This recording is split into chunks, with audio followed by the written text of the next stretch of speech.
Assalamualaikum warahmatullahi wabarakatuh. Saya Nur Cahya Febrianti Saputro, kelas PBSA semester 6. Video ini untuk memenuhi tugas mata kuliah praktik perbankan. Untuk yang pertama, saya di sini akan mempraktikkan menjadi teller bank, di mana nasabahnya ini akan melakukan setoran tunai. Assalamualaikum, selamat pagi Ibu. Dengan saya Feby, ada yang bisa saya bantu? Boleh saya terima buku tabungan dan slip setorannya Ibu? Terima kasih Ibu. Baik, saya cek dulu ya Ibu dengan buku tabungannya Ibu sendiri atas nama Ibu Antika. Baik Ibu Antika akan melakukan setoran sebesar 1 juta rupiah. Boleh saya terima uangnya Ibu? Terima kasih Ibu. Baik Ibu Antika, saya akan menghitung uangnya di mesin, silakan dilihat. Ibu Antika, uangnya udah benar ya, 1 juta. Baik Ibu Antika, saya bukukan dulu setorannya. Ini Bu Antika, setorannya sudah saya bukukan, silakan dicek kembali. Bagaimana Ibu? Apa sudah benar? Ada yang bisa saya bantu lagi Ibu? Baik Ibu, terima kasih. Assalamualaikum, selamat pagi, selamat beraktivitas kembali Ibu. Tadi itu merupakan praktek menjadi teller di bank. Untuk selanjutnya yaitu yang kedua, hal menarik apa yang diinginkan oleh halayak umum ketika mendengar kata bank? Menurut saya itu dari kualitas layanannya. Ketika seorang nasabah itu mendapatkan kualitas layanan yang prima dan yang baik, maka akan menimbulkan rasa nyaman dan rasa puas kepada si nasabah itu. Dan ketika seorang nasabah merasa puas dan merasa nyaman, itu akan berdampak positif kepada bank itu sendiri. Terus yang ketiga yaitu hal apa saja yang dapat membantu seorang marketing menjadi sukses. Yang pertama yaitu memiliki keahlian ataupun memiliki keterampilan. Ketika seorang marketing memiliki keahlian ataupun keterampilan, itu akan memudahkan seorang marketing untuk melakukan sosialisasi dan melakukan komunikasi dengan si nasabah. Dan yang kedua yaitu memiliki jaringan. Jaringan yang di sini maksudnya seorang marketing itu memiliki banyak kenalan dan memiliki banyak teman. Ketika seorang marketing itu memiliki jaringan yang luas, maka itu juga akan mempermudah seorang marketing untuk mencari nasabah ataupun menambah nasabahnya gitu. Terus yang ketiga, seorang marketing itu harus menguasai produknya. Itu ketika seorang marketing menguasai produknya, itu akan membantu seorang marketing untuk menjawab pertanyaan-pertanyaan yang timbul dari seorang nasabah.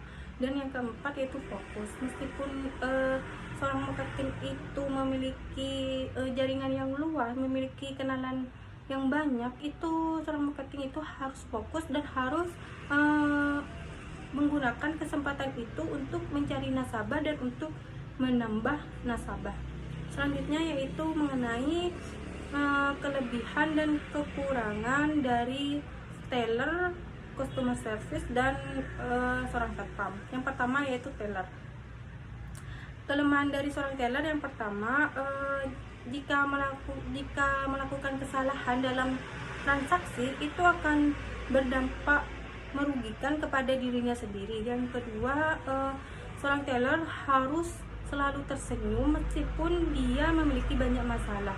Dan yang ketiga, seorang teller harus bertanggung jawab atas kesesuaian kas yang ada di sistemnya dan yang ada di terminalnya. Terus yang keempat, seorang teller itu tidak boleh melakukan seperti cemberut kepada si nasabah. Kelebihan dari seorang teller yang pertama, mendapatkan asuransi dan tunjangan dari bank tersebut. Terus yang kedua, gajinya yang besar. Yang ketiga, seorang teller itu merupakan garda terdepan dari bank tersebut.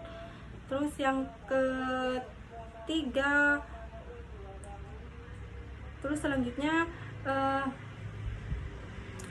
dari customer service. Kelemahan dari customer service itu yang pertama sama dengan si teller. Yang pertama itu harus selalu tersenyum meskipun banyak masalah. Terus yang kedua harus sabar menghadapi nasabah. Terus yang ketiga harus bisa menjawab keluhan-keluhan dan pertanyaan-pertanyaan dari nasabah. Yang keempat bertanggung jawab atas data-data dari nasabah. Terus dan kelebihan dari customer service itu yang pertama mendapatkan asuransi dan tunjangan dari bank tersebut. Terus yang kedua gajinya itu lebih besar dari teller. Terus yang ketiga merupakan garda terdepan dari bank tersebut. Terus yang keempat dari kelebihan dari customer service itu memiliki banyak kenalan dan bertemu banyak orang.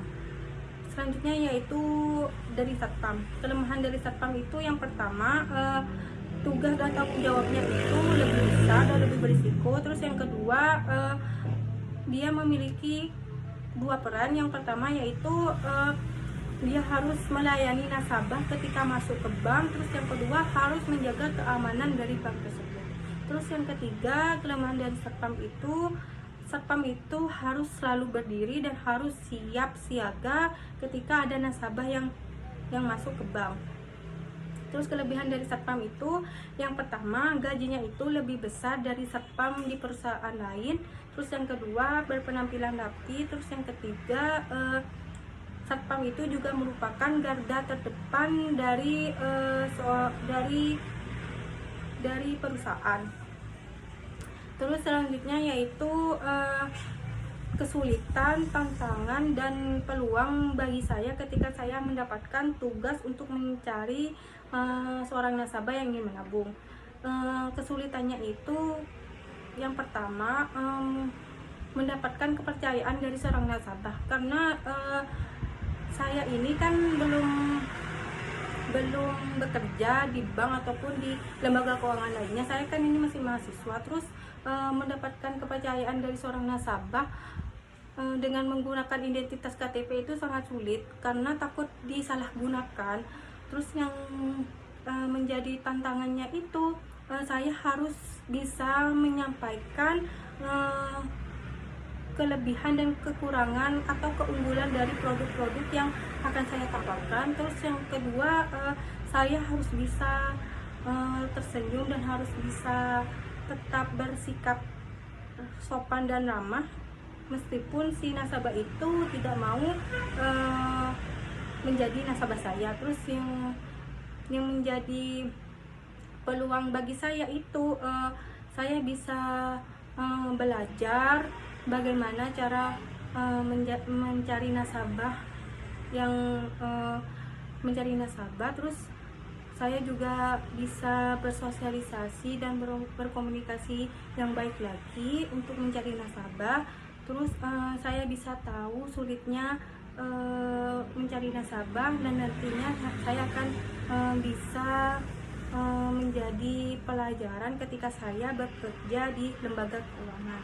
Mungkin hanya itu yang bisa saya sampaikan, kurang lebihnya mohon maaf. Wassalamualaikum warahmatullahi wabarakatuh.